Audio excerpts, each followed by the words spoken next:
YouTube के Parmar IAS में आपका पुनः स्वागत है। आपका दिन शुभ हो, आपका जीवन शुभ हो। जैसा कि परमार आईएएस चैनल आपके सिविल सर्विसेज की तैयारी के लिए पूर्णतया समर्पित संस्थान है। आज की क्लास में हम चलते हैं विश्व भूगोल। विश्व भूगोल के अंतर्गत सामान्य भूगोल मॉड्यूल 1, खंड 2 ब्रह्मांड, चैप्टर 1 ब्रह्मांड सृजन और चैप्टर 1 के अंतर्गत सेक्शन 4 ब्रह्मांड की उत्पत्ति। और इस ब्रह्मांड की उत्पत्ति को हमने दो भागों में बांट रखा है। ए नंबर में ब्रह्मांड की उत्पत्ति से संबंधित कुछ विचारक और बी नंबर में ब्रह्मांड की उत्पत्ति के सिद्धांत। हमारी पिछली क्लास ब्रह्मांड की उत्पत्ति के सिद्धांत के संदर्भ में थी और सिद्धांत में केवल पहला सिद्धांत और वह महाविस्फोट का सिद्धांत था, जिसे हमने उसे निर्वचन किया। आज की क्लास में महाविस्फोट के बाद के यानी दूसरे सिद्धांत से आगे के सिद्धांतों की चर्चा करनी है।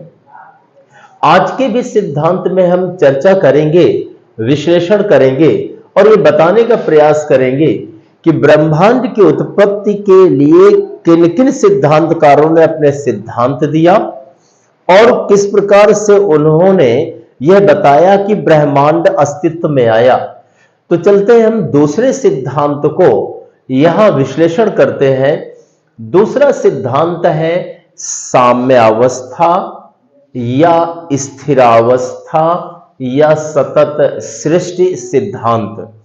देखिए, ध्यान देना है कि साम्यावस्था सिद्धांत, उसी को स्थिरावस्था सिद्धांत भी कहा जाता है, उसी को सतत सृष्टि सिद्धांत भी कहा जाता है। यह सिद्धांत एक ही है, साम्यावस्था सिद्धांत, उसी को दो और नामों से जाना जाता है। इसे हम अंग्रेजी में स्टेडी स्टेट थियरी के रूप में जानते हैं। स्टेडी जो शब्द है वह शब्द यह बताता है कि कोई चीज स्टेबल है, यानी जिस फॉर्म में है, जैसी है उतनी ही रहेगी। तो इसके नाम से ही यह सिद्ध होता है, यह बात प्रकट होती है कि यहां इस सिद्धांत में बताया गया कि ब्रह्मांड जो रूप में था वही रूप में हमेशा रहेगा। अगर पुरानी चीजें समाप्त होंगी तो उनकी जगह पर नई चीजें आ जाएंगी, यानी जैसा था वैसा है वैसा ही रहेगा। यह हो सकता है कि कुछ नई चीजें जुड़े, पुरानी खत्म हो, लेकिन उसकी जो रूपरेखा है, जो स्वरूप है, स्थिति है, वह एज इट इज रहेगी, ज्यों का त्यों रहेगी। ऐसा इस सिद्धांत के अनुसार है। अब हम ये देखते हैं कि साम्यावस्था का मतलब ही है एक कोई अवस्था बनी रहे, यानी जैसा ब्रह्मांड था वैसे ही बना रहे, ऐसी साम्यावस्था है। और यही सिद्धांत में भी कहा गया है। स्थिरावस्था का मतलब वही है और सतत से आशय है जैसा था उसी रूप में वो आगे बढ़ता रहेगा। अब हम यहां पर देखते हैं कि इस सिद्धांत के प्रस्तुतकर्ता कौन है। तो इस सिद्धांत के प्रस्तुतकर्ता विद्वानों में से नंबर 1 आते हैं थॉमस गोल्ड। Thomas gold. दूसरे नंबर में हरमन बॉन्डी। हरमन बॉन्डी। तीसरे में है फ्रेड होयल। Fred Hoyle. यानी Thomas Gold, Hermann Bondi, Fred Hoyle. और ये तीनों ब्रिटिश वैज्ञानिक हैं। ब्रिटेन से इनका रिश्ता नाता है, यूके से है। और इन विद्वानों ने इस सिद्धांत को प्रस्तुत किया। एक बात ध्यान देना है, आपका सिविल सर्विसेज आईएएस में क्वेश्चन यदि पूछा जाएगा तो सतत सृष्टि सिद्धांत किसने दिया, और इन नामों को आपको याद रखना है। यह इस सिद्धांत से कौन जुड़े हैं, 3 ऑप्शन ये हो जाएंगे, या फिर आपका ये होगा कि इस सिद्धांत से कौन नहीं जुड़ा है, 3 ये ऑप्शन, चौथा कोई और उसी को आपको चयन करना होगा जो दूसरा होगा। अब रही बात इस सिद्धांत का वर्ष कौन सा है, क्योंकि यह भी पूछा जा सकता है कि साम्यावस्था सिद्धांत किस वर्ष में प्रस्तुत किया गया, तो यह 1948 में 1948 एडी में यह अस्तित्व में आता है और इसका प्रतिपादन किया गया। अब हम व्याख्या कर लें। व्याख्या में हम ये देखेंगे कि सिद्धांत का मतलब क्या है, सिद्धांत में क्या कहा गया, यानी ये सिद्धांत की व्याख्या है, यानी सिद्धांत का विस्तार से वर्णन है। अब हम इसमें देखें कि ब्रह्मांड का कोई आरंभ या अंत नहीं है। जैसा कि मैंने बताया कि स्थिति शब्द या स्थिरावस्था शब्द ये कहते हैं कि जैसा है वैसा ही रहेगा। तो यहां पर ये कि ब्रह्मांड कल था, आज है, कल रहेगा। अगर हम ये कहें कि ये कहां से शुरू हुआ था, कहां से आरंभ हुआ था और कब अंत होगा, ये बता पाना मुश्किल है। यह तो रहा है, रहेगा, यानी यह तो है, बस इतना माना जाए। अब कब शुरू हुआ, कब अंत होगा, ये बता पाना मुश्किल है। ये ऐसी बात कौन कहता है, ये सिद्धांत कहता है। इस सिद्धांत के सिद्धांतकार ऐसी बात कहते हैं कि ब्रह्मांड का कोई आरंभ या अंत नहीं है। अगर ऐसी बात आए कि ये बात किसने कही है, तो इस सिद्धांत के अनुसार है और इन तीनों विद्वानों ने ये बात कही। अब रही बात ये कि आगे हम देखें कि ब्रह्मांड समय के साथ लगातार फैलता रहता है। देखिए, इसमें यह कहा गया कि ब्रह्मांड समय के साथ, समय के बदलाव के साथ निरंतर ये फैलता है, इसका विस्तार हो रहा है, फैलता रहता है, जिसमें पुराने पदार्थों की जगह, ध्यान दीजिएगा कि ये बढ़ तो रहा है, विस्तार तो हो रहा है, फैलाव तो हो रहा है, लेकिन इसके पुराने तत्व, पुराने खंडों, पुराने पदार्थों की जगह नए आते हैं, लेकिन चीजें जो है वही रहेंगी, उसमें कोई फर्क नहीं पड़ने वाला। तो पुराने पदार्थों की जगह नए पदार्थ लगातार बनते रहते हैं ताकि ब्रह्मांड का समग्र स्वरूप अपरिवर्तित रहे। ध्यान दीजिए, समग्र स्वरूप अपरिवर्तित रहे। समग्र स्वरूप का मतलब जो इसका फॉर्म है, जो इसकी रूपरेखा है, जो इसका स्ट्रक्चर है, स्ट्रक्चर ज्यों का त्यों बना रहेगा, वह अपरिवर्तित रहेगा, उसमें कोई बदलाव नहीं होगा। बस इतना होगा कि कुछ अगर पुरानी चीजें खत्म हो रही हैं तो कुछ नई चीजें उसमें से आ जाएंगी, बस इतना रहेगा। इसीलिए कहा गया कि यह नए पदार्थ बनते रहते हैं, पुराने पदार्थ हटते रहेंगे, यानी पुराने पदार्थों की जगह नए पदार्थ लगातार बनते रहते हैं ताकि ब्रह्मांड का समग्र स्वरूप अपरिवर्तित रहे। अब हम देखें, ब्रह्मांड का स्वरूप और घनत्व समय के साथ नहीं बदलते, क्योंकि ब्रह्मांड की जो रूपरेखा है, जो फॉर्म है, जो स्वरूप है, ज्यों का त्यों रहना है और हमेशा रहेगा, अपरिवर्तित रहेगा, यह इस सिद्धांत का मानना है। तो इसीलिए यहां पर कहा गया कि ब्रह्मांड का जो स्वरूप है, घनत्व है, जो इसका फॉर्म है, जो डेंसिटी है, वो समय के साथ नहीं बदलेंगे, यानी एज इट इज रहेंगे, ज्यों का त्यों रहेंगे। भले ही ब्रह्मांड लगातार फैल रहा हो, ब्रह्मांड फैल रहा है, यूनिवर्स लगातार फैल रहा है, लेकिन उसका जो स्वरूप है और जो उसका घनत्व है वह उसी तरह से बरकरार रहेंगे, उसी तरह से रहेंगे, ऐसा इस सिद्धांत के सिद्धांतकारों का मानना है। अब हम देखिए, यह सिद्धांत बिग बैंग सिद्धांत के विपरीत है। ध्यान दीजिएगा, बिग बैंग ने क्या कहा कि एक छोटा सा एक था और वो आदिम परमाणु था, बहुत छोटा एक पॉइंट था, और धीरे धीरे वही विस्तार हुआ और विस्तार होते होते बहुत बड़ा होगा और धीरे धीरे वह आगे बढ़ेगा। इसका मतलब छोटे से बड़े की ओर जा रहा है, यानी उसके रूप में, स्वरूप में परिवर्तन हो रहा है। बिग बैंग ने ऐसा माना, महाविस्फोट सिद्धांत में ऐसा माना जाता है। लेकिन यहां पर जो स्टेडी स्टेट थियरी है, जो साम्यावस्था सिद्धांत है, वही कहता है कि उसका रूप अपरिवर्तित रहेगा, और जबकि बिग बैंग कहता है कि रूप में बदलाव आएगा। इसका मतलब यह है, बिग बैंग सिद्धांत रूप के बदलाव की बात करता है और स्टेडी सिद्धांत रूप का ज्यों का त्यों बने रहने की बात करता है। तो हम ये कह सकते हैं कि दोनों विरोधी हैं। तो ये जो सिद्धांत आया है, स्थिरावस्था का सिद्धांत, यह बिग बैंग सिद्धांत का विरोधी है, विपरीत है, विपरीत भाव या विचार प्रकट करने वाला सिद्धांत है।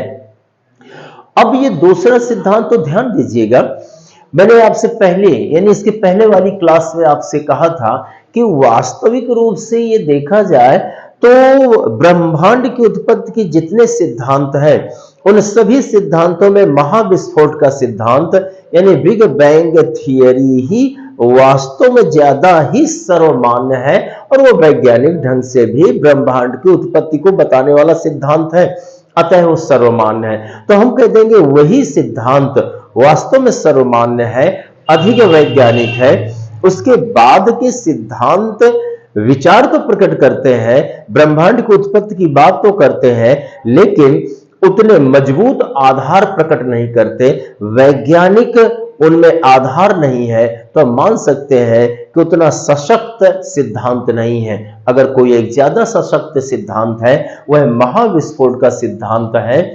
उसके बाद के सिद्धांत उतने सशक्त नहीं है, यह मान सकते हैं। यहां पर स्थिरावस्था सिद्धांत पर भी यही बात लागू होती है कि यह उतना प्रभावी नहीं है जितना कि महाविस्फोट सिद्धांत प्रभावी माना जाता है, उसे हम ज्यादा प्रभावी रूप में मानते हैं। अब रही बात कि इस दूसरे सिद्धांत को समाप्त करने के बाद, चूंकि पहला सिद्धांत था इसके पहले क्लास में समाप्त किया जा चुका है, तो आज की क्लास में हमने दूसरे सिद्धांत से शुरू किया है और दूसरे सिद्धांत को समाप्त करने के बाद अब हम शुरू करते हैं तीसरा सिद्धांत। जो थर्ड थियरी है उसका नाम है दोलन सिद्धांत या स्पंदित ब्रह्मांड सिद्धांत। इसका भी दो नाम है, दोलन सिद्धांत कह सकते हैं या स्पंदित ब्रह्मांड सिद्धांत कह सकते हैं, और इसकी अंग्रेजी है पल्सेटिंग या ओसिलेटिंग यूनिवर्स थियरी। अब ये दोलन सिद्धांत क्या है, किसने दिया, इसको हम अब देखते हैं। देखिए प्रस्तुतकर्ता इसके है डॉक्टर एलन संडेज। आपको याद रखना है कि डॉक्टर एलन संडेज इस सिद्धांत के प्रस्तुतकर्ता हैं, प्रतिपादक है, प्रोड्यूसर है, और कभी भी पूछा जाएगा कि इस सिद्धांत को किसने दिया तो डॉक्टर एलन संडेज ने दिया। अब इसकी हम व्याख्या कर लें। व्याख्या का मतलब हुआ इस सिद्धांत को डिटेल से हम समझते हैं। इसमें ब्रह्मांड की उत्पत्ति नियमित गतिशीलता के प्रसार से हुई है। यानी इस सिद्धांत का कहना है कि जो ब्रह्मांड की उत्पत्ति हुई है तो नियमित गतिशीलता यानी गतिशीलता बनी हुई है ब्रह्मांड में, और नियमित रूप से रेगुलर डायनेमिक प्रक्रिया चल रही है और उसी से उत्पत्ति हुई है। इसमें फिर कहा जाता है कि ब्रह्मांड स्पंदन। अच्छा, स्पंदन क्या होता है? स्पंदन का मतलब जैसे मैं अगर कोई चीज ऐसे करूं फिर ये करूं फिर ये करूं फिर ये करूं, स्पंदन है। अगर हार्ट को कहें ये स्पंदन है। स्पंदन का मतलब कोई चीज फैलना, सिकुड़ना, फैलना, सिकुड़ना, फैलना, सिकुड़ना, वह स्पंदन कहलाती है। तो यहां पर ये ओसिलेटिंग आ गया है, मतलब कोई चीज फैलना, सिकुड़ना, फैलना, सिकुड़ना, स्प्रेडिंग, श्रिंकिंग, स्प्रेडिंग, श्रिंकिंग, यह जो बात आती है इसे हम स्पंदन कहते हैं।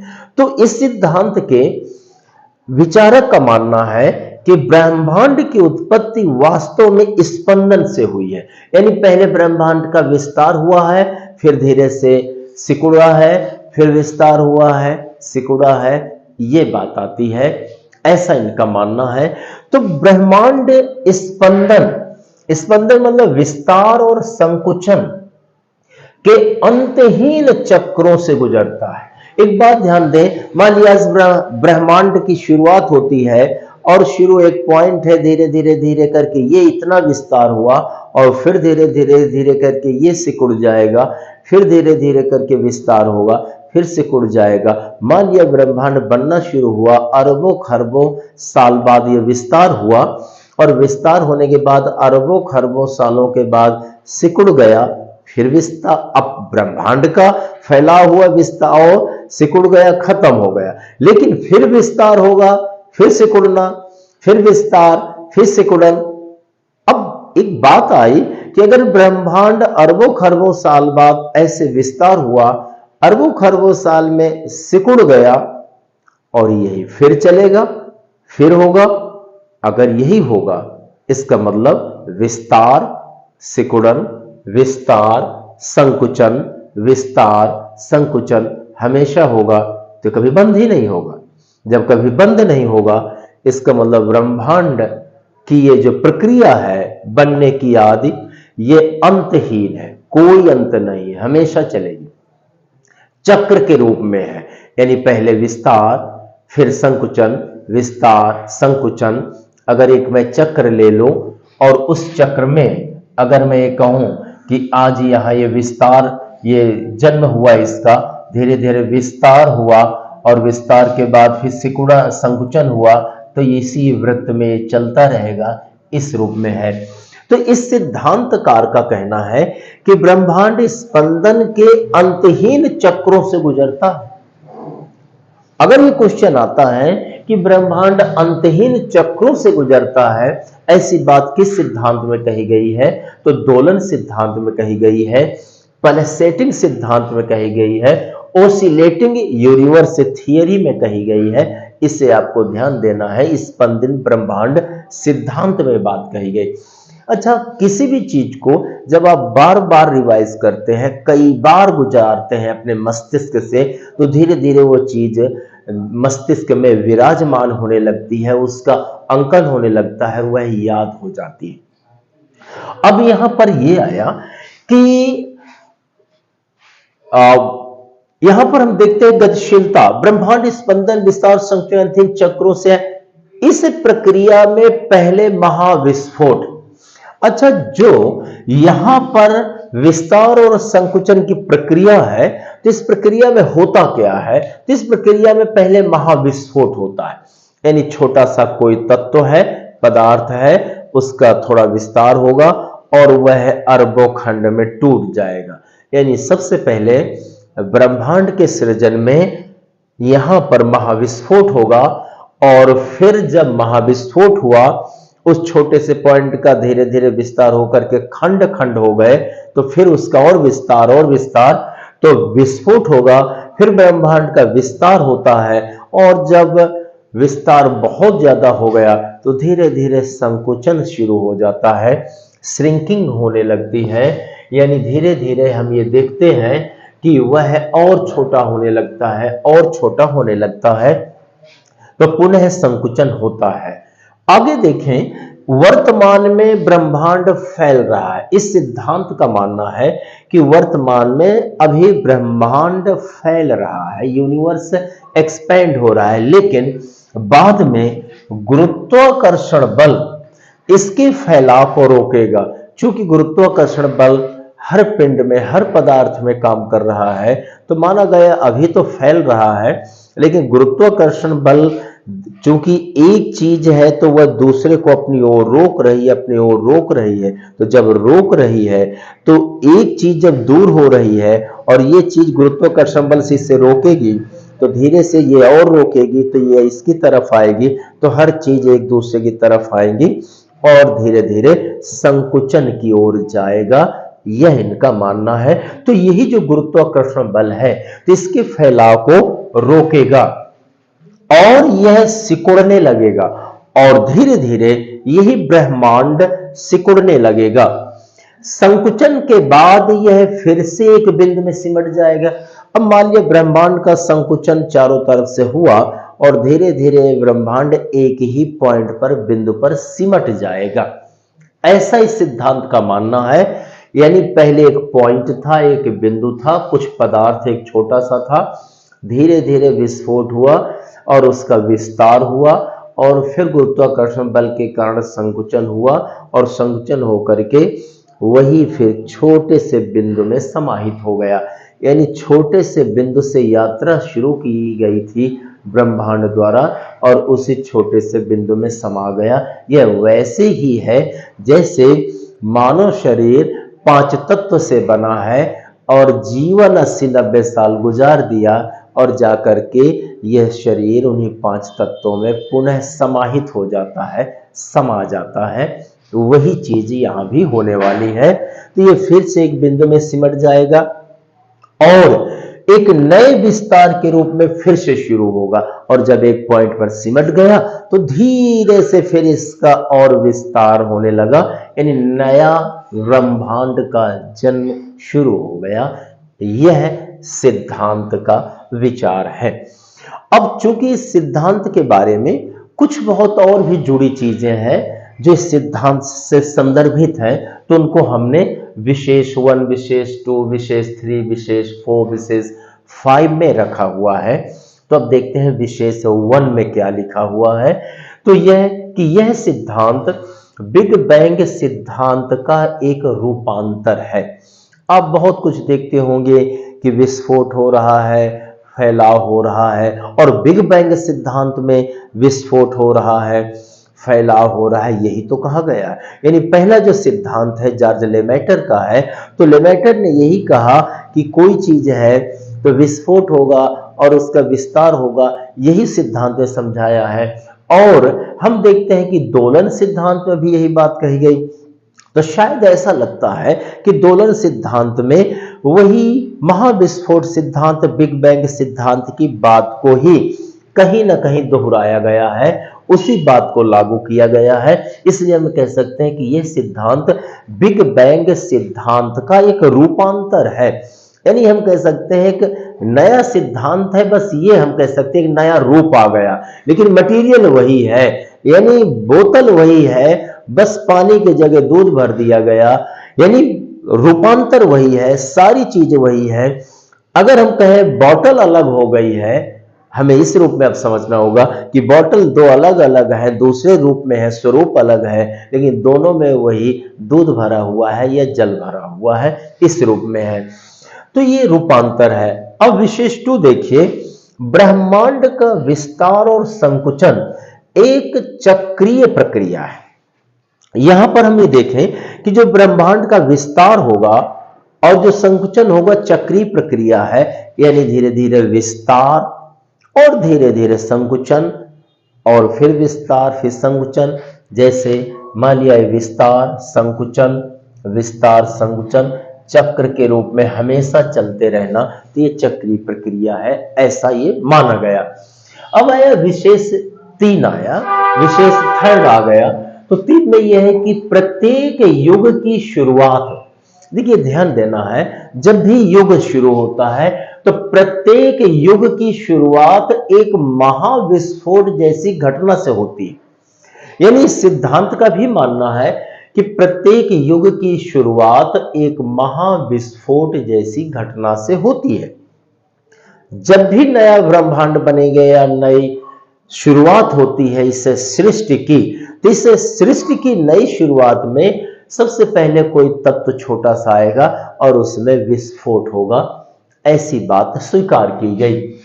और एक महासंकुचन, और जब विस्फोट होगा, विस्फोट से फिर धीरे धीरे फैलाव होगा, और फैलाव के बाद फिर एक महासंकुचन, बाद में फिर महासंकुचन होता है, यानी बिग क्रंच होता है, पर समाप्त होती है। पुनः देखें, प्रत्येक युग की शुरुआत एक महाविस्फोट जैसी घटना से होती है और एक महासंकुचन यानी बिग क्रंच पर समाप्त होती है। ऐसा इस सिद्धांत का विचार है। विशेष 4 में देखते हैं, महासंकुचन के बाद क्या होगा। मानिए महासंकुचन हो गया, यानी धीरे धीरे महासंकुचन हुआ, तो महासंकुचन के बाद होने वाला उछाल, महासंकुचन हुआ फिर अचानक चीजें फिर फैलना शुरू होगी, उसे हम उछाल कहेंगे। तो महासंकुचन के बाद होने वाला उछाल एक युग का अंत और नए युग की शुरुआत को दर्शाता है। यह महासंकुचन हुआ तो एक युग खत्म, धीरे से फिर नए रूप में आएगा, तो एक नए युग की शुरुआत मानी जाएगी। अब विशेष 5 में आते हैं। यह सिद्धांत एक अनंत और हमेशा मौजूद रहने वाले ब्रह्मांड की कल्पना करता है। चूंकि अगर हम देखते हैं कि उसका विस्तार होना, संकुचन विस्तार संकुचन चक्र के रूप में है, और चक्र की यात्रा कभी खत्म नहीं होती, अगर आप कहें कि चक्र की यात्रा खत्म हो जाए, कभी नहीं खत्म होगी। तो चूंकि ये चक्रीय रूप में है, तो इसका मतलब ये है विस्तार होगा, संकुचन होगा, विस्तार होगा, संकुचन होगा, हमेशा होगा। अर्थात ब्रह्मांड की प्रक्रिया हमेशा चलती रहेगी। जब हमेशा चलती रहेगी तो इसीलिए यहां पर कहा गया है विशेष फो में कहा गया है कि महासंकुचन के बाद होने वाला उछाल एक युग का अंत और नए युग की शुरुआत को दर्शाता है। और विशेष फिफ्थ में देखिए, यह सिद्धांत एक अनंत अनंत यानी कोई उसका अंत नहीं, यानी हमेशा और हमेशा मौजूद रहने वाले ब्रह्मांड की कल्पना करता, क्योंकि यह चलता रहेगा, विस्तार संकुचन, विस्तार संकुचन, विस्तार संकुचन। अब जब चलता रहेगा तो ब्रह्मांड हमेशा बना रहेगा। यह बात इस सिद्धांतकार ने बताई, समझाई, इसे हमने समझा। अब हम ब्रह्मांड की उत्पत्ति का चौथा सिद्धांत समझते हैं, जिसका नाम है स्फीति सिद्धांत, इन्फ्लेशनरी थियरी। अब स्फीति सिद्धांत क्या कहता है ब्रह्मांड के बारे में, तो हम ये देखें कि इसके प्रतिपादक कौन है, यानी इस सिद्धांत के प्रस्तुतकर्ता कौन है। तो अलेन गुथ है, जिनका संबंध अमेरिका से है। तो अमेरिका के अलेन गुथ ने इस सिद्धांत को प्रस्तुत किया, स्फीति सिद्धांत को। क्वेश्चन पूछा जाएगा कि ब्रह्मांड की उत्पत्ति का स्फीति सिद्धांत किसके द्वारा इस सिद्धांत को प्रस्तुत किया गया, तो उत्तर रहेगा अलेन गुथ। अच्छा, प्रतिपादन वर्ष क्या है, कब इसे प्रस्तुत किया गया, तो प्रतिपादन वर्ष है 1980। अगर क्वेश्चन पूछा जाएगा किस वर्ष स्फीति सिद्धांत को प्रस्तुत किया गया, तो 1980 में प्रस्तुत किया गया। अब व्याख्या देख लेते हैं। व्याख्या मतलब इस सिद्धांत में क्या कहा गया, यह देख लें। तो व्याख्या में ब्रह्मांड के दृश्य द्रव्यमान, एक बात ध्यान देना है, हमारी पृथ्वी से अगर हम अंतरिक्ष में देखें, चंद्रमा से देखें, बुध से देखें, यानी पृथ्वी समेत किसी ग्रह से देखें, तो जितना बड़ा यह ब्रह्मांड दिखाई देता है उसे हम कहते हैं दृश्य ब्रह्मांड, यानी विजिबल यूनिवर्स कहलाए। तो विजिबल यूनिवर्स का मतलब पृथ्वी से या किसी अन्य ग्रह से जितना हम ब्रह्मांड देख पाए वही है हमारा दृश्य ब्रह्मांड। अब बात आती है जितना हम देख पाते हैं, लेकिन प्रश्न यह है कि क्या बस इतना ही है ब्रह्मांड, तो मैं आपको उत्तर बता दूं, ब्रह्मांड ये तो इतना ही नहीं है, इससे बहुत बड़ा है, इतना बड़ा कि हम कल्पना नहीं कर सकते, और वह असीमित है। लेकिन इसका मतलब ब्रह्मांड दो हम समझ सकते हैं कि दृश्य वाला हो गया और जो एक नहीं दिखाई दे रहा है। अब ये हम कहेंगे जो हम देख पा रहे हैं, तो ऐसा जो ब्रह्मांड है तो वास्तव में इसका मास क्या है, इसकी डेंसिटी क्या है, यानी इसका द्रव्यमान क्या है, घनत्व क्या है, मतलब इन चीजों को समझ ले। और जो नहीं देख पा रहे हैं उसका घनत्व क्या है।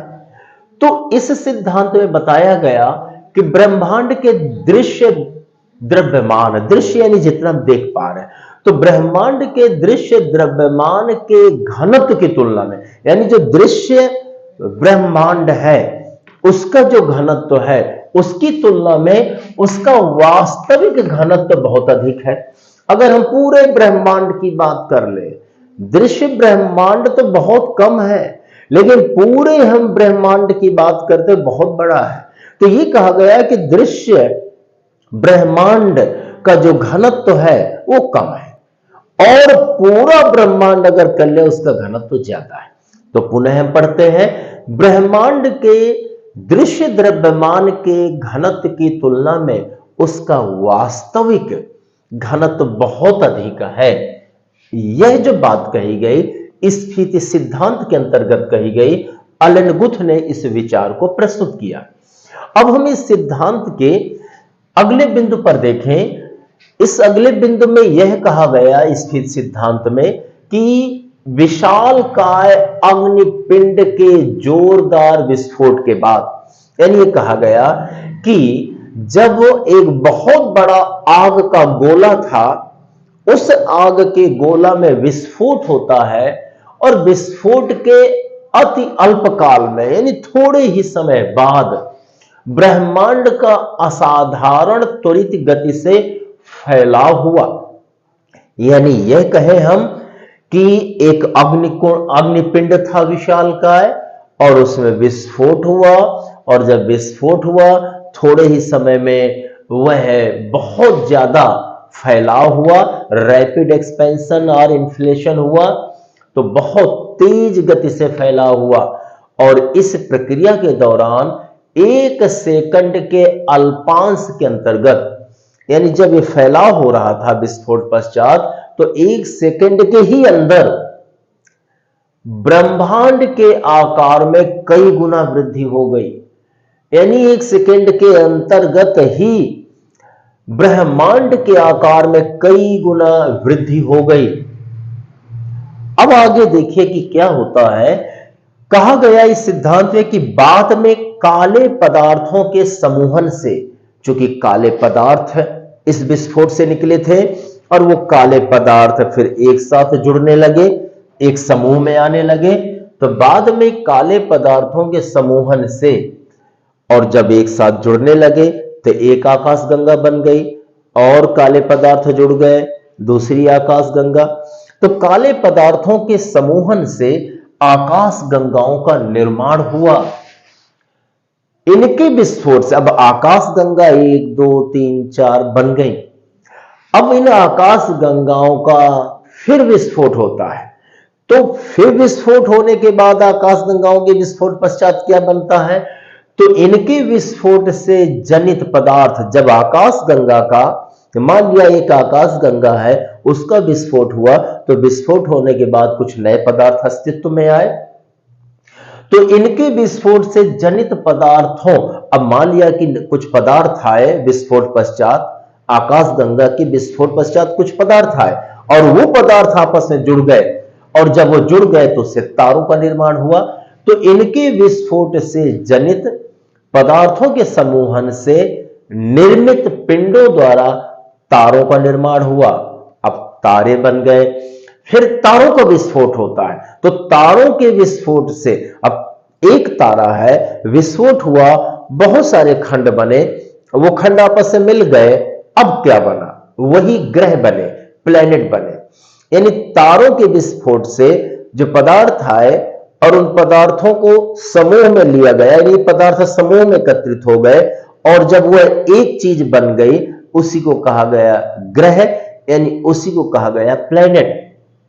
तो तारों के विस्फोट से उत्पन्न पदार्थों के समूहन एवं संगठन से ग्रहों का निर्माण हुआ।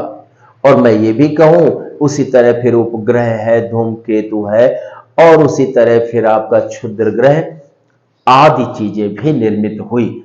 यहां पर हम ये देखते हैं कि ब्रह्मांड की उत्पत्ति के सिद्धांतों में प्रमुख रूप से हमारे 4 सिद्धांत हैं।